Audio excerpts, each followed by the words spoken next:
अभी तक हम लोगों ने डिफरेंस बिटवीन 2 पॉइंट्स का फॉर्मूला डेरिवेशन एंड कुछ प्रॉब्लम्स भी देखे थे कि 2 पॉइंट अगर पी और क्यू हैं जो x1 y1 है और x2 y2 हैं, तो इनके बीच का डिफरेंस जो होता था वो था x2 माइनस x1 का whole square plus y2 minus y1 का होल स्क्वायर।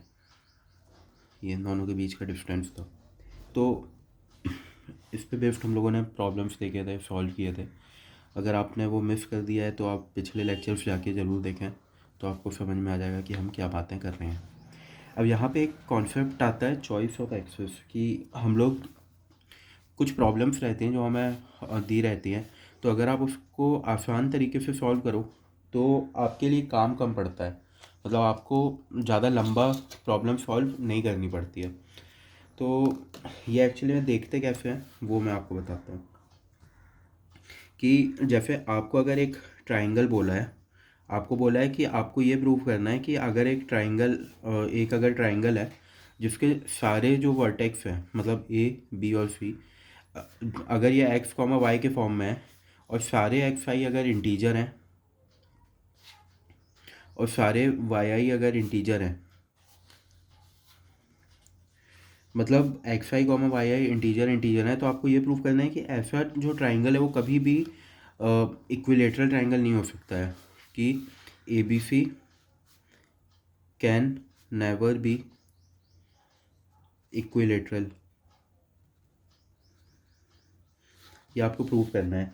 तो यार अब इस प्रॉब्लम में या तो आप अगर आप मतलब आपको अगर ये प्रूव करना है ये कभी भी इक्विलेटरल नहीं हो सकता है, तो अब इसके लिए अगर आप कुछ भी रैंडम पॉइंट अगर उठाते हो x1 y1 x2 y2 x3 y3, तो इससे तो सॉल्व होने से रहा।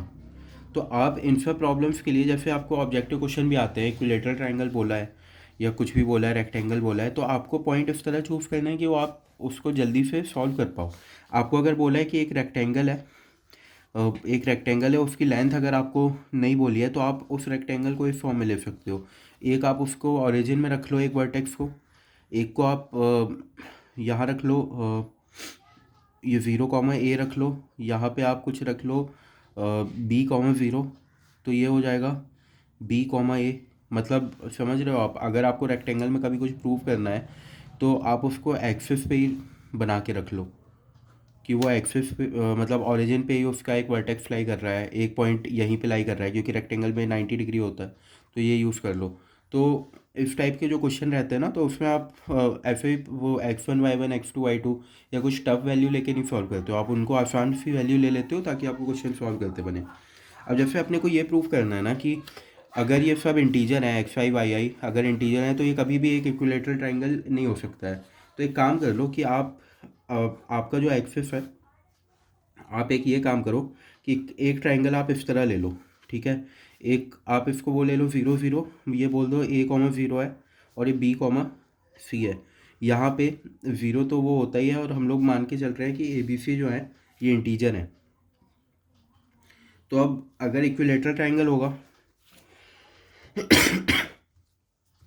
तो AB का डिस्टेंस इक्वल टू AC का डिस्टेंस होगा, और वो डिस्टेंस इक्वल होगा BC के।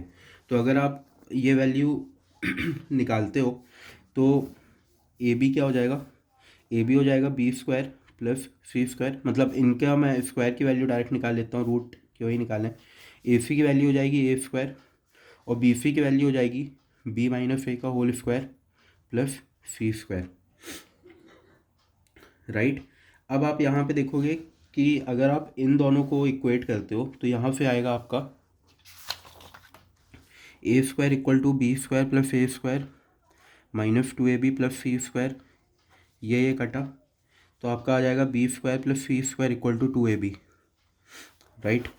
अब अगर आप यहाँ से B² plus C² equal to 2AB हो गया, तो अब अगर इन दोनों इक्वेशन को देखोगे तो B² प्लस C² को लिख लो 2AB, तो 2AB इक्वल टू A² हो जाएगा, तो 2B इक्वल टू A हो जाएगा, right. 2B equal to A हो जाएगा। अब यहाँ पे आपको एक और चीज़ पता है कि B² plus C² equal to A² है,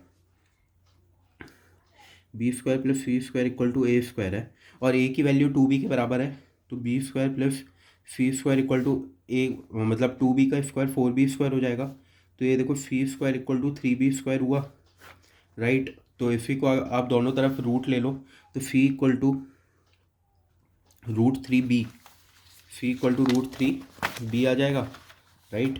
तो अब आप ये देखो, अभी तक आपने आप ये लेके चले थे कि ए बी सी इंटीजर है, लेकिन अगर आप ये देखोगे कि फी इक्वल टू √3 इंटू मल्टीप्लीकेशन है बी का, तो यार ये तो इम्पॉसिबल है ना कि अगर बी और सी दोनों इंटीजर हैं तो अगर इरेशनल नंबर को मल्टीप्लाई करते हो किसी इंटीजर से तो वो इरेशनल नंबर ही रहता है।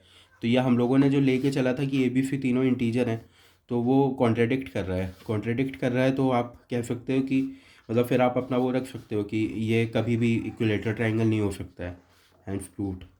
तो ये एक तरीका है वो आपका सॉल्व करने का। अब जैसे ये ये एक प्रॉब्लम हो गई कि आप कैसे प्रूव कर लो कि ये कभी इक्विलेटरल नहीं होगा। एक हम लोग ये प्रॉब्लम देखते हैं कि हमें एक ट्राइंगल में ये प्रूव करना है, फॉर एनी गिवन ट्राइंगल आपको ये प्रूव करना है कि AB² plus AC² equal to 2 times AD² plus BD², where जहाँ पे D is mid point of BC। तो यहाँ पे आप क्या करोगे, अब यहाँ पे जो मिड पॉइंट वाला प्रॉब्लम आती है, इसके लिए आप अगर ये करते हो कि इसको 0 0 ले लो, ये A0 ले लो पिछले प्रॉब्लम की तरह, ये BC ले लो, B, तो अगर आप ये देखते हो ना तो ये मिड पॉइंट फिर आएगा A/2, 0। तो ये थोड़ा कॉम्प्लिकेटेड हो जाएगा सॉल्व करने के लिए। आप ये सब डिफरेंस निकालो और पुट कर दो, LHF इक्वल टू RHF हो तो जाएगा, लेकिन यार थोड़ा बड़ा हो जाएगा, तो वो आपको करना नहीं है। तो आप एक काम करो, आप जो D पॉइंट है ना वो ओरिजिन ले लो। तो आपका ये वाले पॉइंट क्या क्या हो जाएंगे, अगर आप देखोगे ये A, 0 है तो ये -A, 0 होगा, राइट, क्योंकि ये इनका मिड पॉइंट है। यहाँ से ये A डिस्टेंस है, ये डिस्टेंस है, तो D मिड पॉइंट पे है। और जो तीसरा पॉइंट है ना, आप उसको अभी भी वही ले लो, B को, ये A point, B point, C और ये D पॉइंट। तो अब आपको ये जो प्रूफ करना है, अब ये आपके लिए आसान हो गया है। अब आप LHF ले लो। LHF अगर लेते हो क्या है, AB² प्लस AC² है, तो अब आप ये आराम से प्रूफ कर लेना। AB हो जाएगा B प्लस A का whole square plus C² plus AC हो जाएगा B माइनस A का होल स्क्वायर प्लस C²।